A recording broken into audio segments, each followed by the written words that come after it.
नमस्कार। मैं नेहा नमिशा और मैं राकेश। तो उस सेगमेंट का जो इंतज़ार है वो ख़त्म होने जा रहा है, क्योंकि हम अपने मेहमान जो है उनकी जो साथ में जो परिचय होता है, जो मुलाकात होता है, हम आपसे करवाते हैं। और वाकई में जो शख्सियत आते हैं हमारे इस कार्यक्रम में, उनकी जो शख्सियत होती है हमें बहुत ही सीखने को, समझने को, सुनने का मौका मिलता है। और साथ ही में हम आपके साथ जो उनके विचार होते हैं, जो उनके अनुभव होते हैं, आपके साथ हम साझा करते हैं। तो चलिए तमाम सस्पेंस को तोड़ते हुए आज के हमारे जो मेहमान हैं उनसे हम आपको रूबरू करवाते हैं। लेकिन मैं आपको बता दूं कि आज के जो हमारे मेहमान हैं वो किसी योद्धा से कम नहीं है। जी हाँ, योद्धा शब्द का इस्तेमाल हम इसलिए कर रहे हैं क्योंकि व्यक्तित्व एक और विविधता अनेक। जी हाँ, मैं बता दूं कि योद्धा हम इसलिए उन्हें बोल रहे हैं क्योंकि हॉकी के एक बेहतर खिलाड़ी के रूप में हॉकी खेल जगत में उनकी पहचान की जाती है। इसके अलावा हॉकी खेल की जितनी भी विधाएं होती हैं उन सब में वो पारंगत हैं, चाहे वो कोच हो या फिर कमेंटेटर हो या फिर अन्य विधाएं, सब में उन्होंने पारंगत बिल्कुल हासिल की है। और इसके अलावा वो एक निर्णायक कोच के साथ साथ एक समीक्षक के रूप में भी उनकी पहचान की जाती है। तो आइए हम आपको मुलाकात करवाते हैं हॉकी प्लेयर योगेश कुमार जी से। बहुत बहुत स्वागत करेंगे सर हमारे बेहद ही खास कार्यक्रम बिहार बिहार में। नमस्कार योगेश जी, अगर आपके नाम की हम संधि विच्छेद करते हैं तो योग जोर ईश, यानी कि ईश्वर की पूरी कृपा है आप पर।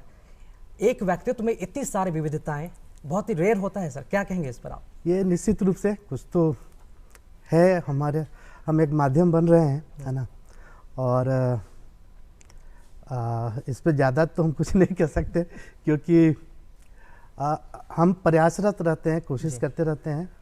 और शायद हमारा डायरेक्शन सही है, कोशिश ईमानदार है, इसलिए जिस फील्ड में हम जाते हैं तो सफलता मिल जाती है। जी बिल्कुल। और ये भी कहते हैं योगेश जी की जो नाम का असर होता है बच्चों पर वो काफ़ी बेहतरीन होता है, जिस प्रकार इसीलिए माँ बाप नाम का चयन करते वक्त काफ़ी गहरी चिंता करते हैं, काफ़ी खोजबीन करके अपने बच्चों के नाम का चयन करते हैं। कुछ इसी प्रकार आपके माता पिता ने भी आपके नाम का चयन किया होगा और ये पर्सनालिटी आपके पर्सनालिटी को, आपके नाम का जो अर्थ है वो ख़ास तौर पर सूट करती है।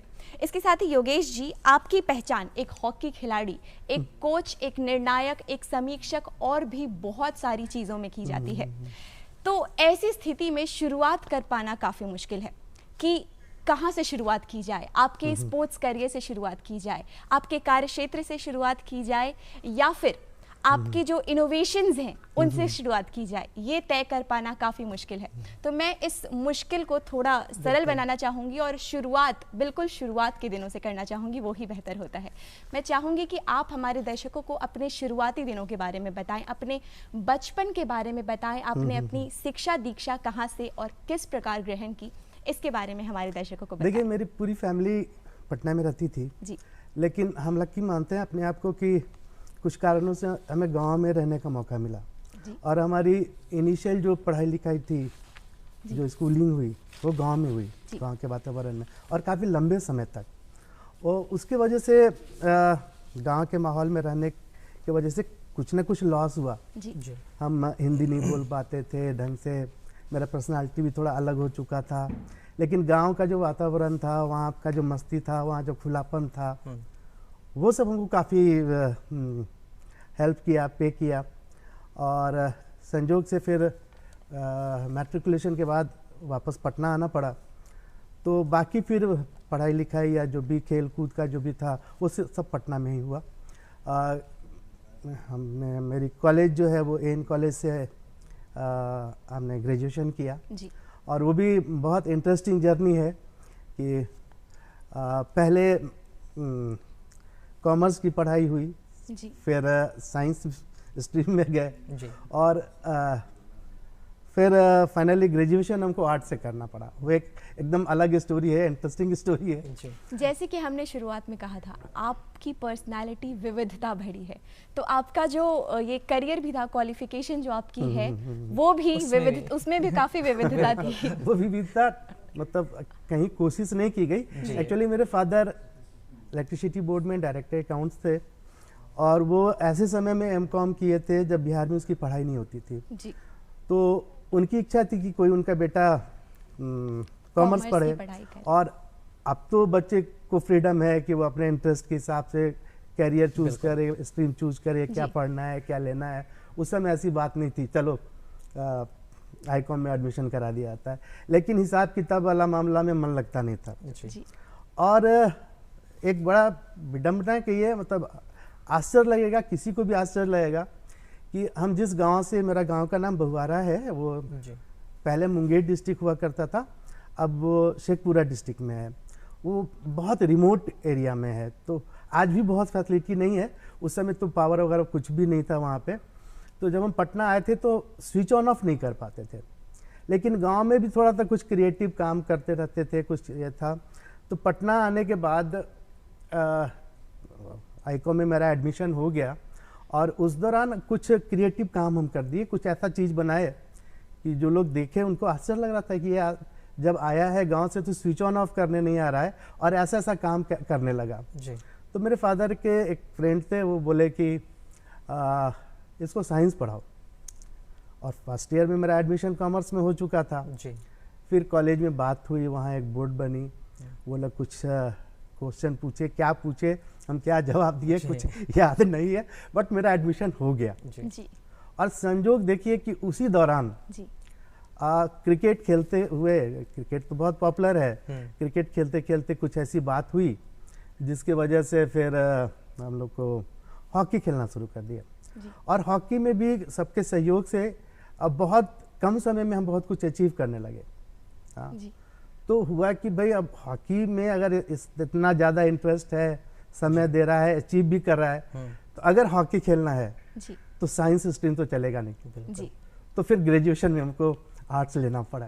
तो ये स्टोरी है जो आपने ये जो क्वालिफिकेशन का अगर जो आपने बातें कही काफ़ी ये इंटरेस्टिंग है। मतलब कि फर्स्ट ईयर आपने किया कॉमर्स से, सेकंड ईयर साइंस, फिर लास्ट ईयर नहीं कि ग्रेजुएशन आपने किया आर्ट्स से।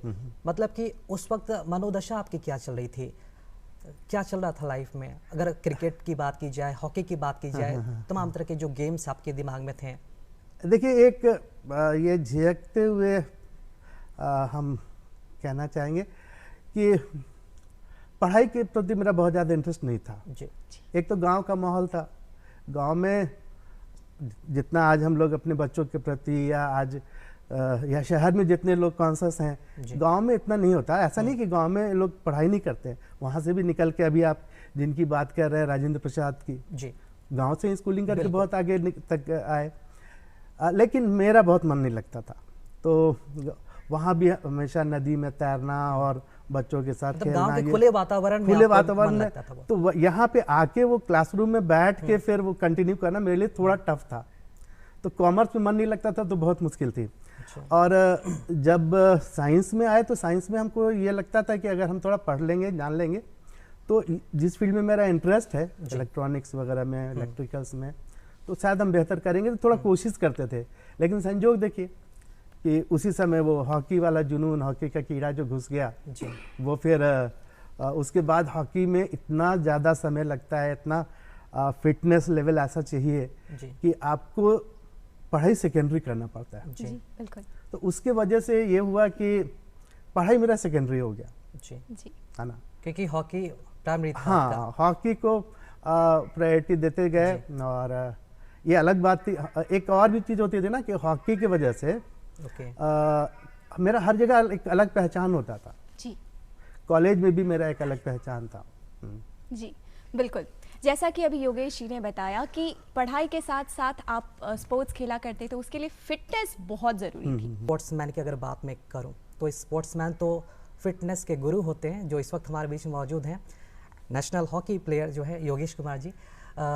सर, एक बात ये भी हम जानना चाहेंगे कि जो फिटनेस होता है ना, स्पोर्ट्समैन के लिए सबसे प्रायोरिटी होता है, ठीक है? तो इस पर हम और भी बात करेंगे, लेकिन नेहा, क्या लगता है कि सर की जो विविधताएं हैं, शुरुआत तो हमने कर दी है, अब जिसके प्रति सर का जो इंटरेस्ट जागा, क्या लगता है शुरुआत कैसे हो सकती है? जी बिल्कुल, मेरे मन में ये सवाल उठ रहा है और मैं बेहद ही अच्छे से जानती हूँ कि हमारे दर्शक भी ये सारे सवाल जानने के लिए काफ़ी उत्सुक होंगे। तो मैं सवालों का सिलसिला वापस से शुरू करती हूँ। और योगेश जी, मैं जानना चाहूँगी कि स्पोर्ट्स की तरफ आपका रुझान किस प्रकार बढ़ा? क्या हमेशा से ही आपको हॉकी स्टिक से लगाव रहा, या फिर किसी और राह की गलियों का रास्ता नाप आप इस रास्ते पर आए? नहीं, बहुत इंटरेस्टिंग स्टोरी है, बहुत सिंपल सा है। ऐसा अक्सर होता है कि हम लोग क्रिकेट खेलते थे यहाँ पे, गांव से आए थे, फिटनेस अच्छा था, तो हम बहुत अच्छा क्रिकेट खेलते थे। तो उसमें क्या हुई कि एक दिन की बात है, वो कैप्टन बनने की बात हुई जी। तो परफॉर्मेंस के हिसाब से हमें कैप्टन बनना था जी। और बहुत सारे मेरे साथी लोग भी यही चाहते थे, लेकिन बैट बॉल वगैरह, बैट मेरा अपना नहीं था जी। वो जिसका था उसका था कि मेरा बैट है तो कैप्टन हम बनेंगे। Term and condition, terms condition ऐसा होता है, अक्सर होता है बच्चों में भी होता है बच्चों में। हाँ। तो उस हम अर्ली एज की बात बता रहे हैं। तो हम लोग गए थे उस मूड से कि मतलब मैच वैच होगा, ये होगा, लेकिन वो आपस में डिस्प्यूट हुआ क्या, तो वो बैट लेके चला गया वापस। तो कुछ विकेट था, तो उसी से बॉल और विकेट से हम लोग कुछ कुछ करने लगे। उसी दौरान मेरा एक फ्रेंड था, उसके भैया एयरफोर्स में थे, उसके पास 2-3 हॉकी स्टिक था, वो बगल में ही क्वार्टर में था, वो लेके चला आया। तो फिर हम लोग जब थोड़ा सा उसी से कोशिश किए, कुछ लड़का डंडा तोड़ लिया, तो पसीना उसीना निकला और मतलब लगा कि ये मर्द वाली खेल है, ये क्रिकेट से बेहतर खेल है, क्यों नहीं हम लोग इसी को खेले। और उसमें मेरा ही ज़्यादा जोर था, क्योंकि क्रिकेट खेलना है इसलिए खेलते थे, कोई ऑप्शन नहीं था यहाँ पे। जैसे गांव में कबड्डी खेलते हैं हम लोग, फुटबॉल खेलते हैं, बहुत सारा गेम है, स्विमिंग वगैरह सब कुछ होता था, तो उसमें पसीना निकलता था तो अच्छा लगता था। यहाँ तो उस तरह का क्रिकेट में वैसा मज़ा हमको आता नहीं था। तो वो अचानक चेंज आया और हम लोग बोले कि नहीं, हम लोग क्रिकेट हॉकी खेलेंगे जी। और वहीं से फिर हॉकी की शुरुआत हुई। जी बिल्कुल, यानी कि ये कहा जा सकता है एक तरह से मैं शुक्रगुजार हूँ उस बच्चे की जिसने आपसे, आपके हाथों से उस बैट को छीन लिया, ये कहकर कि मैं नहीं दूंगा, क्योंकि यदि वो बैट नहीं छीना गया होता आपके हाथों से, तो हॉकी के प्रति ये प्रेम नहीं जागृत होता। शायद हो सकता है कि वो ऊपर वाला कुछ चाह रहा हो। बिल्कुल। और जी, क्योंकि क्रिकेट में भीड़ है जी। और वो आप, हम ऐसा नहीं था कि क्रिकेट में बहुत आगे नहीं जा सकते थे, लेकिन पता नहीं क्रिकेट जब हम खेलते थे तभी मेरे दिल के करीब नहीं था। अच्छा। हॉकी के बारे में कोई जानकारी नहीं थी, लेकिन फर्स्ट जब खेले तो लगा कि नहीं, ये है गेम है। फिर बाद में और जानकारी मिली कि नहीं, हमारा राष्ट्रीय खेल है, इसमें मेरा इतना बढ़िया रिजल्ट है, तो हम लोग सब लोग डिसाइड किए कि नहीं, इसी को खेलेंगे।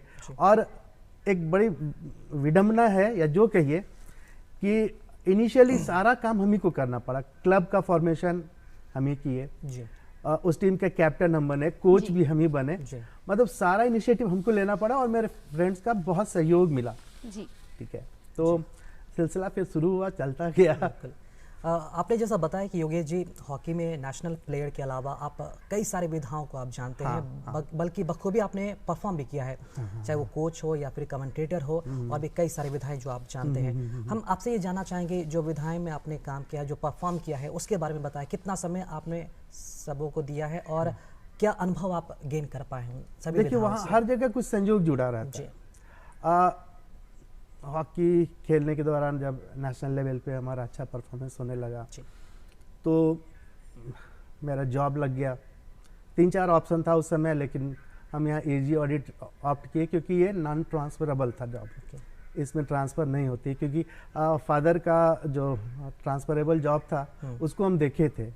तो एजी ज्वाइन कर लिए, और एजी ज्वाइन करने के बाद डिपार्टमेंटल टीम का प्रैक्टिस, डिपार्टमेंटल गेम खेलना था, उसके लिए प्रैक्टिस हो रही थी। उसी दौरान एक जूनियर बच्चे से मेरे आई मतलब पे स्टिक लगा, डायरेक्ट हिट लगा, और ये आई बॉल का मसल्स वगैरह डैमेज हो गया, बहुत ज़्यादा इंजरी हो गई थी। तो उसके बाद क्या था कि मेरा चश्मा आ गया, आई साइट ख़त्म हो गया, डिस्टर्ब हो गया। आई साइट डिस्टर्ब होने के बाद हमको लगा कि अब तो हॉकी मेरा ख़त्म हो गया, लेकिन तब तक हॉकी में इतना ज़्यादा मेरा इंटरेस्ट डेवलप कर चुका था कि हॉकी हम छोड़ नहीं सकते थे। तो हॉकी से जुड़े रहने के लिए फिर हॉकी का जो दूसरा सब कुछ था, अंपायरिंग होता है, कोचिंग होता है, वो सारा चीज़ में हम गए। संजोग से कोचिंग वाला फील्ड जो है ना जी, वो हमको ज़्यादा पसंद आया, और उसमें मेरा अचीवमेंट भी है। अचीवमेंट इसलिए हम उसको मानते हैं कि हॉकी खेले, अपने लिए खेले, उससे नौकरी लग गई, बहुत बड़ी बात है जी। लेकिन जब हम कोच बने तो वैसे बहुत सारे बच्चों को नौकरी मिल गई हमारे थोड़ा सा कोशिश करने से, और उनका कैरियर बन गया। इसलिए वो कोच वाला जो मेरा एक अलग ये आया, हॉकी से जुड़ा हुआ था, उसको हम बहुत ज़्यादा याद करते हैं। वैसे अगर आप बात कीजिए तो अंपायरिंग में भी हम बहुत अच्छा करते थे, लेकिन उस समय यहाँ पे बहुत ज़्यादा टूर्नामेंट होता नहीं था जी।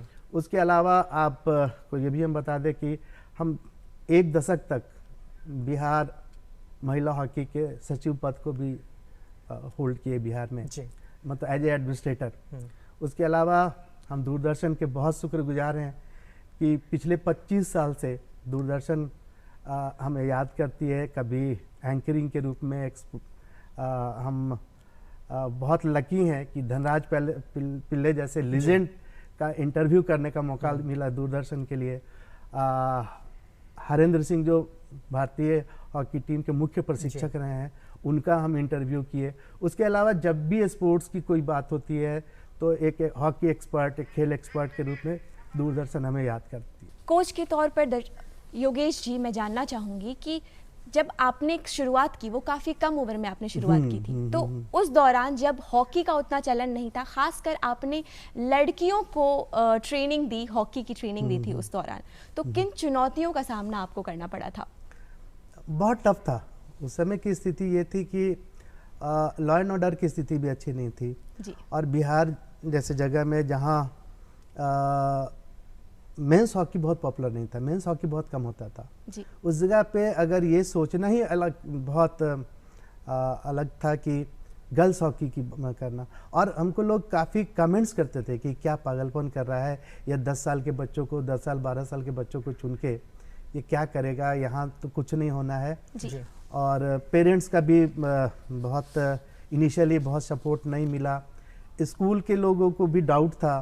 हम बड़ा इंटरेस्टिंग एक बात आपको बताएं कि जब फर्स्ट डे स्कूल में हम गए तो जो प्रिंसिपल थी वो हमारा पर्सनालिटी देखने के बाद, क्योंकि उस समय बहुत हमारा मतलब मेंटेन था और एज उतना पता भी नहीं चलता था, एज इनफैक्ट बहुत था भी नहीं, तो वो देखिए बोले कि नहीं योगेश आपसे नहीं होगा ये, यहाँ की लड़कियाँ बहुत बदमाश है। तो पता नहीं क्यों हमको लगा कि नहीं, हम अगर बदमाश है तो बहुत अच्छी बात है। हम बोले कि मैम उनके अंदर एनर्जी है तभी ये बदमाशी कर रही हैं और हमको ऐसी लड़की चाहिए। तो फिर बोले अच्छा बैठ जाइए, तो फिर और डिटेल, तो उसके बाद से फिर शुरुआत हुई। दिक्कत हुई, काफ़ी दिक्कत हुई, लेकिन था कि एक जुनून था कि हमको इन लोगों के लिए करना है, अपने लिए क्या था कि हॉकी की वजह से एक अच्छी नौकरी मिल गई, तो अब हमको लगा कि अब हॉकी के प्रति मेरा कंट्रीब्यूशन है कि हम हॉकी के लिए कुछ करें। तो उसके लिए फिर हम लग गए और वहाँ पे एक बहुत इंटरेस्टिंग घटना है, उसको हम जरूर बताना चाहेंगे। बिल्कुल। वो ऐसा हुआ कि कोचिंग जब हम स्टार्ट किए, बस बेसिक भी नहीं बता पाए होंगे, उसी बीच रांची, उस समय तो बिहार झारखंड एक था, तो रांची में एक टूर्नामेंट में हम लोग को पार्टिसिपेट करने का मौका मिला। तो हमारी टीम बहुत छोटी छोटी बच्चियाँ थी, उनको तरीके से ना ड्रेस था उनके पास, ना स्टिक था, ना रूल्स की जानकारी थी। मतलब एक जो ट्रेन में हम अपने गोलकीपर को पैड पहनना बताए जी। तो वहाँ पे हमारा मुकाबला था बिहार पुलिस, फिर रेलवे की टीमों से। बहुत टफ टीम थी। झारखंड उस समय बहुत अच्छा प्लेयर दिया था इंडियन टीम में, 4-5 झारखंड के प्लेयर होते ही थे, अब झारखंड हो गया, मतलब उस समय रांची के प्लेयर। तो हमारी टीम बहुत बुरी तरीके से हारी थी।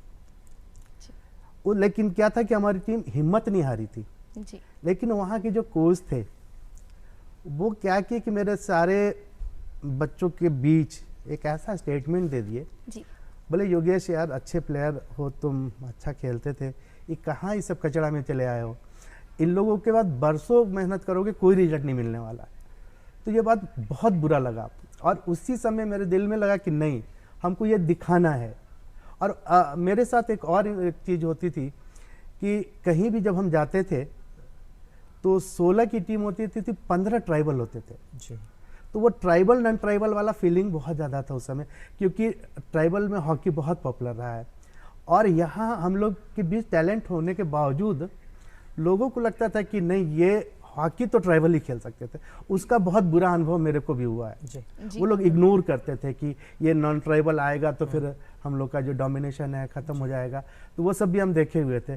तो फिर उसके बाद हमको लगा कि नहीं, हमको अपने तो ठीक है खेले किए, अब इनके माध्यम से हमको ये बताना है, ये मैसेज देना है कि नॉन ट्राइबल एरिया में भी हॉकी हो सकता है। और आप जो बोल रहे हैं कि कुछ नहीं हो सकता है, हो सकता है केवल, और ये आग हम अपने बच्चों के अंदर भी जगाए रहे कि वो जो बदला लेना है तो बदला लेना है। क्या बात है, बिल्कुल बहुत ही अच्छी बात कही आपने।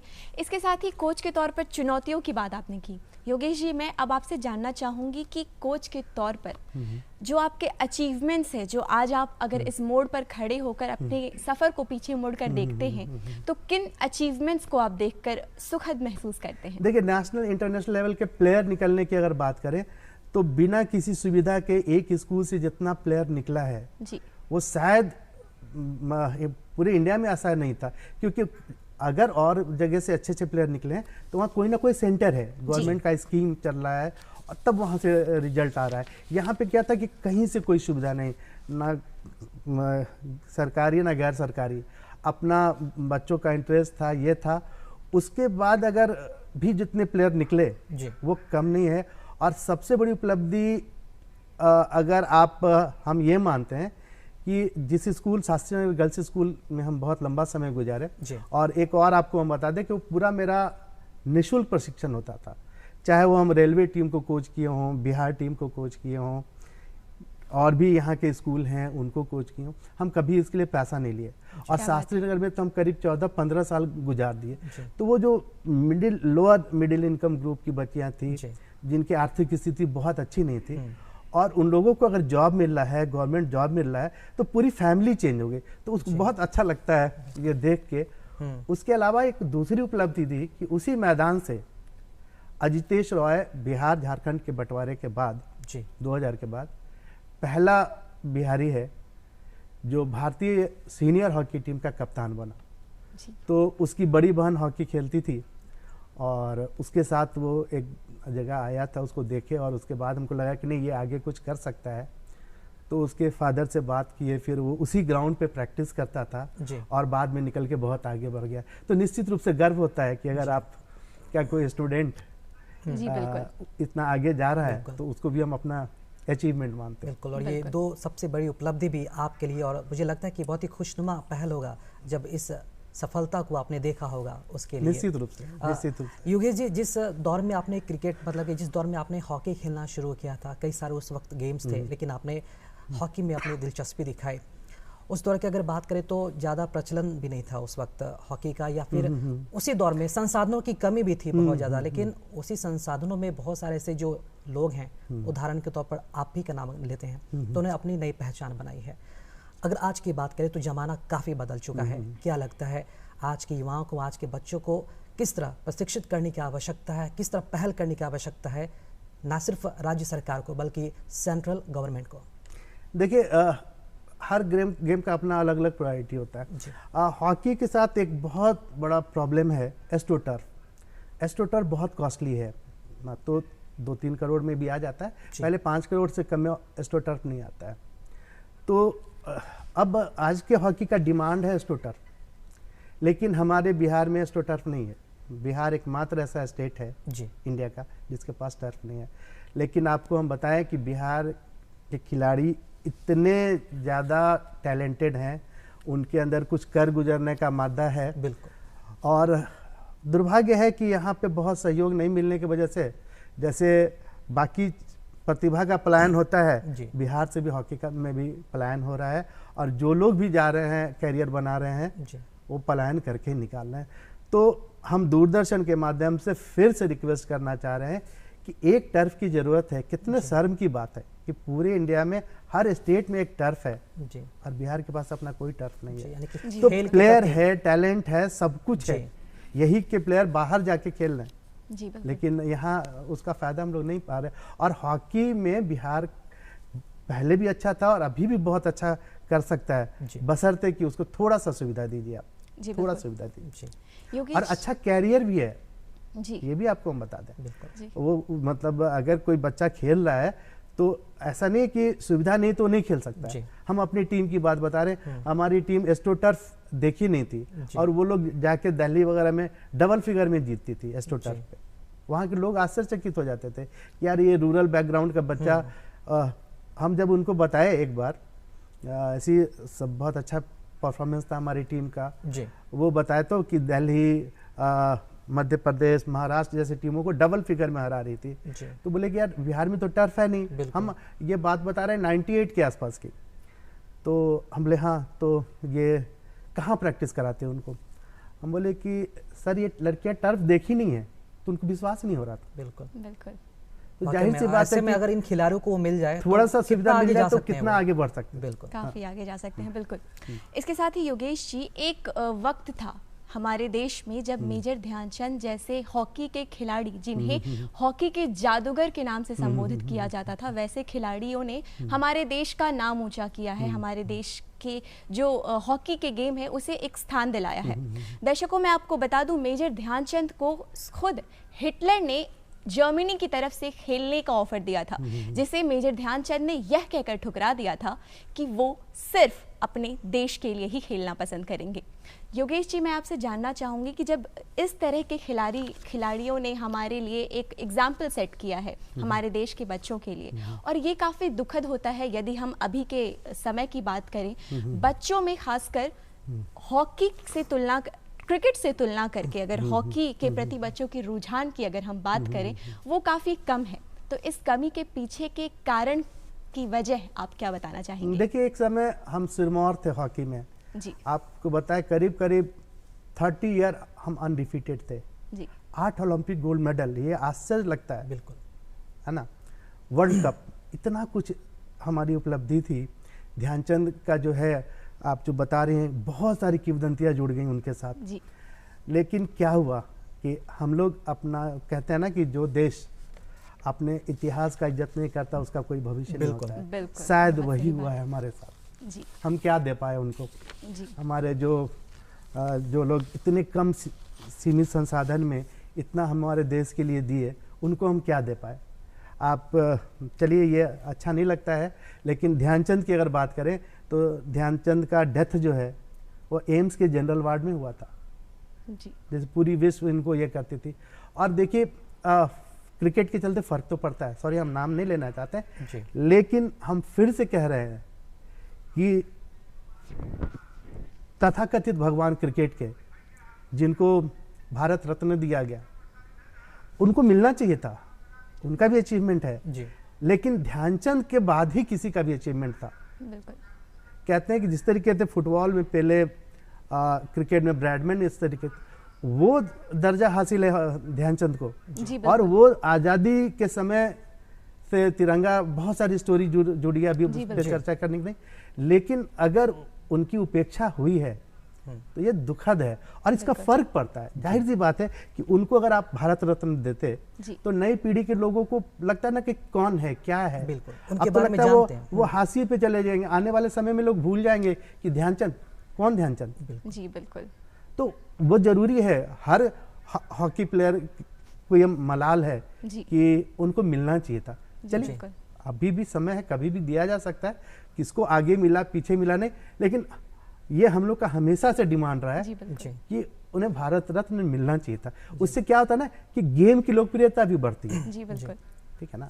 इसके साथ ही मेजर ध्यानचंद के बारे में मैं एक और बात दर्शकों के साथ साझा करना चाहूंगी कि जिस प्रकार कहा जाता था, जिस प्रकार मेजर ध्यानचंद के हॉकी स्टिक के इशारों पर गेंद नाचा करती थी, ऐसा लगता था जैसे चुंबक से लैश है। काफी बार इसीलिए उन्हें हॉकी का जादूगर कहा जाता था। निश्चित रूप से वो बहुत बड़ी उपलब्धि थी, बहुत सारी चीजें थी, और सबसे बड़ी चीज देखिए कि उनके अंदर एक देशभक्ति भी है। बिल्कुल। आपको पता होगा कि जिस समय हम लोग गुलाम थे जी, उस समय वो लोग विदेश में जाके तिरंगा फहराए थे। बिल्कुल, है ना। तो देशभक्ति भी थी, रिजल्ट भी था। चलिए, जब जाग जाए लोग। चलिए, हॉकी के बारे में कुछ और बातें करनी है, लेकिन थोड़ा सा हटकर अगर हम बात करें तो आपका जो रुझान है प्रोफेशन के अलावा फूल पत्ती, पेड़ पौधे, गमले और खेती को लेकर भी आपका जो रुझान है वो देखा गया है। एग्जाम्पल के तौर पर अगर हम मशरूम की खेती को लेकर बात करें तो इसमें आपने कुछ नया इनोवेट किया है, इनोवेशन किया है, इसके बारे में चाहेंगे जरूर बताएं कुछ। देखिए, हमारा एक टैगलाइन है, ऑलवेज क्रिएटिव। जी, और होता क्या है कि हम कभी भी, मतलब अगर हम ज़्यादा दिन बिना काम कर रह जाएं तो शायद हम बीमार पड़ जाएं। तो हमेशा कुछ ना कुछ करते रहते हैं। जब और कोशिश नहीं करते, मतलब जब जो दिख गया हम अपने आप को रोकते नहीं।